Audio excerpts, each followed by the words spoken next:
ಯೂಟ್ಯೂಬ್ನಲ್ಲಿರೋ ವೀಡಿಯೋಗಳನ್ನು ಹೇಗೆ ಡೌನ್ಲೋಡ್ ಮಾಡೋದು ನೋಡೋಣ. ಮೊದಲು ವಿಡ್ಮೆಟನ್ನು ಆ್ಯಪ್ ಡೌನ್ಲೋಡ್ ಮಾಡ್ಕೊಳ್ಳಿ, ಡಿಸ್ಕ್ರಿಪ್ಷನ್ ಇರೋದು ಬೇಕಾದ್ರೆ. ಈಗ ಯೂಟ್ಯೂಬ್ ಓಪನ್ ಮಾಡ್ಕೊತೀನಿ. ಆದರೆ ವಿಡ್ಮೆಟಲ್ಲಿ ಲೋಡಿಂಗ್ ಪ್ರೊಸೆಸ್ ಸ್ವಲ್ಪ ಕಮ್ಮಿ ಇದೆ ನನ್ನ ಫೋನಲ್ಲಿ. ನೀವೇನೋ ಸರ್ಚ್ ಮಾಡಿ, ಯಾವ್ದಾದ್ರು ಸರ್ಚ್ ಮಾಡಾದ ತಕ್ಷಣ ನಾನು ಕಟ್ಟಿರೋ ಕನ್ನಡ ಸಾಂಗ್ಸ್ ಅಂತ ಸರ್ಚ್ ಮಾಡ್ತೀನಿ.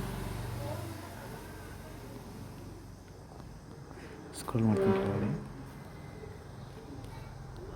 ನೀವು ಯಾವುದಾದ್ರೂ ಹಾಡಿದೆ ಥರ ಮಾಡಬೇಕು.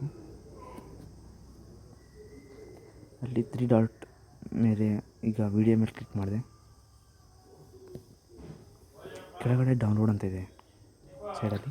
ಮ್ಯೂಸಿಕ್ ಬೇಕಾದ್ರೆ ಮ್ಯೂಸಿಕ್ ಮಾಡ್ಕೊಬೋದು, ವೀಡಿಯೋ ಬೇಕಾದ್ರೆ ವೀಡಿಯೋ ಮಾಡ್ಕೊಬೋದು, HD ಬೇಕಾದ್ರೆ HD ಮಾಡ್ಕೊಬೋದು. ನೀವು ಆಡಿಯೋ ಅಂದರೆ ಆಡಿಯೋ ಅಂತ ಇರುತ್ತೆ, ವೀಡಿಯೋ ಅಂದರೆ ವೀಡಿಯೋ ಅಂತ ಇರುತ್ತೆ.